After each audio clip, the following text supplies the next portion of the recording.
दुलाराय बर' फरायसा आफाद UBPO आरो XNDB वेलफेयार एसोसिएशन मोनथाम आफादा जथायै दिनै बेयाव आन्दोलन खालामो भारतनि राजधानी गोदान दिल्ली जन्तर मन्तराव खोथाया मोनसेल'मोन जे 2020 सनाव जानाय जि बर' गोजोन गोरोबथा बिनि मोनफ्रोमबो दफाखौ आखरे आखरे मावफुंनाय आरो दिनै दुलाराय बर' फरायसा आफादा 5 बोसोर जों नेबाय भारत सरकारा बुंदोंमोन जे टाइम बाउन्ड स्पिड इमप्लिमेन्टेसन जागोन दारि कमा इमप्लिमेन्टेसन जागोन आरो दिनै जोङो गोबां दुखु आरो आबेगनि गेजेरजों मैया जोङो कन्स्टिटिउसन क्लाबाव सेमिनार खालामबाय आरो दिनै जन्तर मन्तराव जोङो धरनानि हाबाफारियाव जिरायदों खोथाया मोनसेल'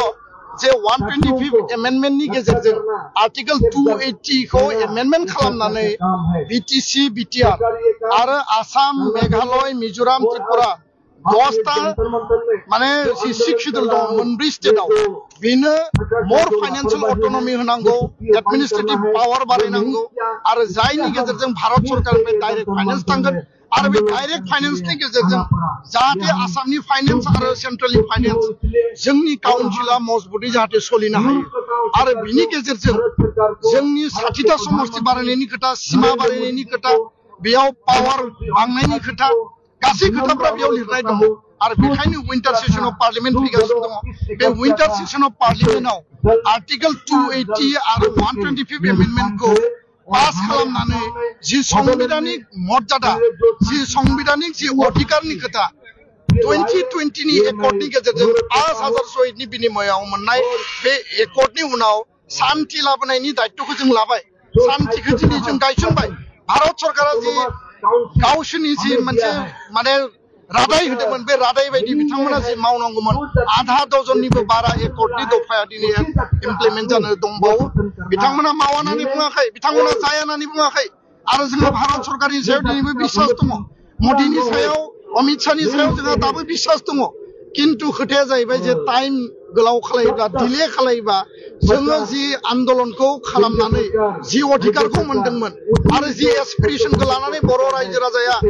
बड'लेण्डनि आसामनि रायजो राजाया जि आन्दोलन खालामदोंमोन जि सुक्ति जादोंमोन सुक्तिनि उनाव जि कागजाव लिरनाय दफा बे दफाखौ जुदि फिथाइ हिसाबै मोनजायाब्ला फिथाइ हिसाबै जुदि अधिकारखौ मोनाब्ला बेबायदि सुक्तिनि जेबो मुल्य थाहैनाय नङा दा बेखायनो सरकारखौ जों खावलायदों जे गोख्रैनो बे दफाफोरखौ मावफुंनांगौ आरो जोङो स्पष्टयै बुंदों जे ST हिलनि इस्यु कार्बि आंलंनि बर' कछारिनि आरो बर' कछारि काउन्सिलखौ पूर्णांग मर्यादा होनांगौ बिनि उनाव NDB नि केस उइथड्र खालामनांगौनि जि खोथा दङ 1500 कौटिनि गेजेरजों central university NIT sports university नेरिम्स हटेल एन्ड मेनेजमेन्ट इन्स्टिट्यूट जिखिनि बेयाव खोथा बाथ्राफोरा लिरनाय दङमोन इन्स्टिट्यूट इनफ्रास्ट्राक्चार डेभेलपमेन्टनि आरो फरेस्ट राइट एक्टनि गेजेरजों हानि अधिकार होनाय स्कुल प्रोभिन्सियलाइजेशन 6.3 बे गासै दाबिखौ लानानै जों दिनै भारत सरकारखौ दिल्लीयाव फैनानै जों खोनाहोनो नागिरदों जाहाथे भारतनि प्रधानमन्त्रिया भारतनि नखर मन्त्रिया आसामनि गिबि मन्त्रिया खोथाखौ स्पष्टयै बुजियो स्पष्ट भाषाजों जोङो बुंनो नागिरदों जे विंटार सेशन अफ पार्लियामेन्ट 1 डिसेम्बरनिफ्राय जागोन बेयाव 125 एमेन्डमेन्टआ पास जानांगौ आरो जुदि पास खालाया दुलाराय बर' फरायसा आफादा गासै सोमावसारग्रा आफादफोरखौ लानानै क'क्राझाराव 2 लाख मानसिनि गेदारिंनि मोनसे माने मास गेदारिं हाबाफारि लानायनि गेजेरजों भारत सरकारखौ नारसिननो थाखाय जों खामानि मावगोन बे खोथाखौ जों स्पष्ट बुङो आरो भारत सरकारा मोनफ्रोमबो खोथाखौ गोसोआव लानानै जाहाथे हाबाखौ मावो बिनि थाखाय दिनै जों बे मन्चनिफ्राय बे जन्तर मन्तरनिफ्राय जोङो खावलायबाय गोजोन्थों बिटिआर एकर्डनि इमप्लिमेन्टेसन खालामनांगौनि थाखाय जिहेतु काउन्सिलाबो बिबान दङ मा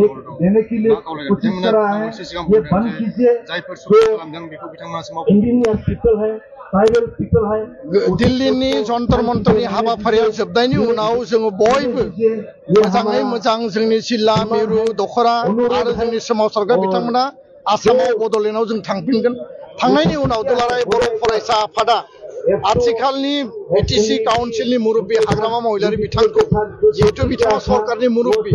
आरो 2003 सनाव BLT आसाम सरकार भारत सरकारनि जि सुक्ति जादोंमोन जि शिक्षिदल मोनदोंमोन बे शिक्षिदलनि बिथाखौ मजबुत खालामनाय माने मोर strength and more power more autonomy आरो डाइरेक्ट फाइनान्सनि भित्तिखौनो लानानै 2020 नि एकर्ड आरो बे एकर्डआव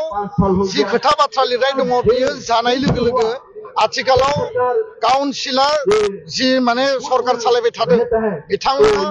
डाइरेक्ट भारत सरकारनिफ्राय पुँजी मोनगोन फाइनेन्स मोनगोन आसाम सरकारनिफ्रायथ' मोनखागोन दा बेखायनो बिथांमोनाबो दायित्व दङ आरो हाग्रामा महिलारि बिथाङा 2020 सनाव बिथाङा सुक्तिनि सासे साखि सागानगिरिमोन उइटनेस सिगनेटरि आरो बेखायनो दुलाराय बर' फरायसा आफादा दिल्लीनिफ्राय थांनायनि उनावनो हाग्रामा महिलारि बिथांजों सावरायनायनि थाखाय जों हाबाफारि लागोन आरो बिथांखौ लोगो हमनानै काउन्सिल सरकारनिफ्राय सुक्ति इमप्लिमेन्टेसननि थाखाय जोङो मदद बिगोन सुक्तिनि मावनांगौ दायित्वआ भारत सरकार आसाम सरकार सुक्ति इमप्लिमेन्टेसननि मेन जाय माने